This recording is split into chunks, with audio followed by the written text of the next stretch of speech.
আজি আমাৰ শৰীৰৰ ছেকেণ্ড হাৰ্ট মানে দ্বিতীয় হৃদপিণ্ডৰ ব্যায়ামৰ অভ্যাস কৰিম বুলি ভাবিছোঁ। ছেকেণ্ড হাৰ্ট শৰীৰৰ ক'ত থাকেনো? আচলতে কাফ মাছল বা গলাফুলক ছেকেণ্ড হাৰ্ট বা দ্বিতীয় হৃদপিণ্ড বুলি কোৱা হয়। সেইকাৰণে কোৱা হয় কওঁ শুনক, হৃদপিণ্ডটো হ'ল আমাৰ শৰীৰৰ আটাইতকৈ শক্তিশালী স্বয়ংচালিত অংগ। ই আমাৰ গোটেই শৰীৰত অক্সিজেনযুক্ত তেজ পৰিবাহিত কৰে। বুকুৰ পৰা ভৰিলৈকে যেতিয়া তেজ যায় তেতিয়া মাধ্যাকৰ্ষণ শক্তিৰ তাত প্ৰভাৱ নপৰে, কাৰণ মাধ্যাকৰ্ষণ শক্তিৰ ফালে যায়। কিন্তু ভৰিৰ পৰা যেতিয়া বুকুলৈ তেজটো উঠি আহিব লগা হয়, যি তেজ অক্সিজেন নথকা তেজখিনি, যাক আমি দূষিত তেজ কওঁ, সেই তেজখিনি যেতিয়া উঠি আহিব লগা হয় তেতিয়া এটা অতিৰিক্ত হেঁচাৰ প্ৰয়োজন হয়, কাৰণ মাধ্যাকৰ্ষণ শক্তিৰ বিপৰীতে উঠি আহিব লগা হয়। এই অতিৰিক্ত হেঁচাটো আমাক কাফ মাছলে দি আমাৰ হৃদযন্ত্ৰক সহায় কৰে। গতিকে আমাৰ হৃদযন্ত্ৰ সবল কৰি ৰাখিবলৈ আমাৰ কাফ মাছলো সবল কৰি ৰাখিব লাগিব।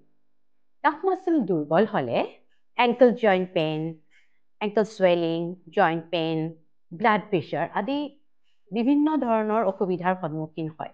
আমাৰ কাফ মাছলে খোজ কঢ়াত, দৌৰাত, থিয় হৈ থকাত সহায় কৰে। গতিকে এই মাংসপেশীটো সবল কৰি ৰাখিবলৈ আমি চেষ্টা কৰিব লাগে। এইটো যিকোনো বয়সৰ মানুহে কৰিব লাগে। আৰু এটা কথা কওঁ, যেতিয়া সৰু সৰু চুটি ড্ৰেছ পিন্ধা যায় তেতিয়া যদি গলাফুলটো কাফ মাছলটো সুগঠিত হয় বহুত আকৰ্ষণীয় লাগে। গতিকে কম বয়সীয়া ল'ৰা ছোৱালীবিলাকেও এইকেইটা ব্যায়াম কৰিব পাৰে। আহক আমি চাওঁ। চকী এখনত ধৰি বা বেৰৰ কাষত পোন হৈ থিয় হ'ব। কান্ধৰ সমানকৈ ভৰি দুটা মেলি দিব। গ্লুট মাছল বা টপিনাৰ মাংসপেশী ভিতৰলৈ ঠেলি দিব লাগে যাতে ই টাইট হৈ থাকে। পোন হৈ থিয় হ'ব, বেকা হৈ নাযাব। ভৰিৰ গেৰুৱা ওপৰলৈ উঠাব আৰু নমাব। ভৰিৰ আঙুলিৰ ওপৰত থিয় হ'ব। এইটো কমেও 10 বাৰ কৰিব। তাৰপিছত চকীত বহি লৈ একেটা ব্যায়াম পুনৰাই কৰিব। ভৰিৰ আঙুলিত হেঁচা দি গেৰুৱা উঠাব আৰু নমাব।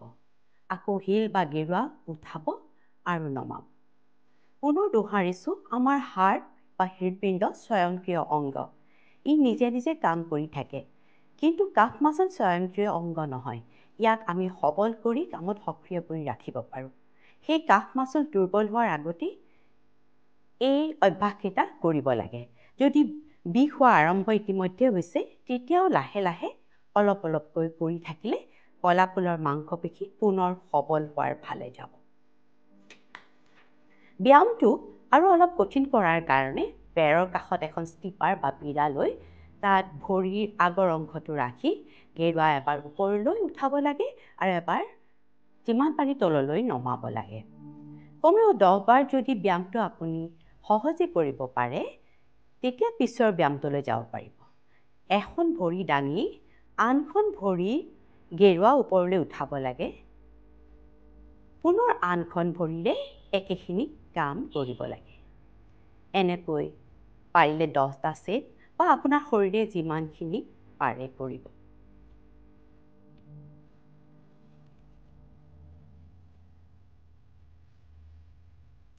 BP, ডায়েবেটিছ আৰু কিডনিৰ প্ৰব্লেম থাকিলে এই এক্সাৰচাইজকেইটা কৰা অতি জৰুৰী।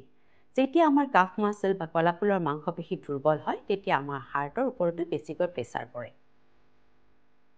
এইবাৰ বেৰত পিঠিখন হেঁচা দি গেৰুৱাৰ ওপৰত গেৰুৱাৰটো মাটিত ৰাখি ভৰিৰ আঙুলিকেইটা পতাকেইটা আঙুলিকেইটা ওপৰলৈ উঠাব লাগে যিমান পাৰি। পুনৰ চকীত বহি লৈ ভৰিৰ গেৰুৱাত হেঁচা দি ভৰিৰ আঙুলি ওপৰলৈ উঠাব লাগে আৰু অলপ সময় ৰাখি নমাব। আৰু এই ব্যায়ামটোৱে চিন বন মানে কাফ মাছলৰ সন্মুখৰ ভাগত থকা হাড়ৰ কাষৰ মাংসপেশীবোৰ শক্তিশালী কৰে। ইণ্টাৰলক কৰি দুয়োখন হাত ওপৰলৈ উঠাই আঙুলিত হেঁচা দি গেৰুৱা ওপৰলৈ উঠাই 20 খোজ মান দিব।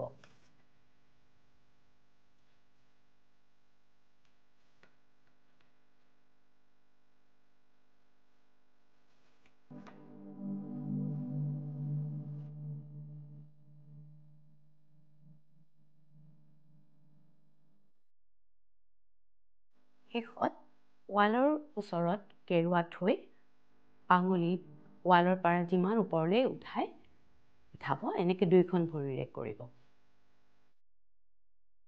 শেষৰ যিটো ষ্ট্ৰেচিং দেখালোঁ, সেইটো দেখিলে মোৰ ভাৰতনাট্যমৰ, যিহেতু মই ভাৰতনাট্যম ডান্সাৰ হয়, এটা আদাবলৈ মনত পৰে। গতিকে সেইটো এবাৰ কৰি দিওঁ। ধিত ধিত্তেই, ধিত ধিত্তেই, ধিত ধিত্তেই, ধিত ধিত্তেই। নমস্কাৰ।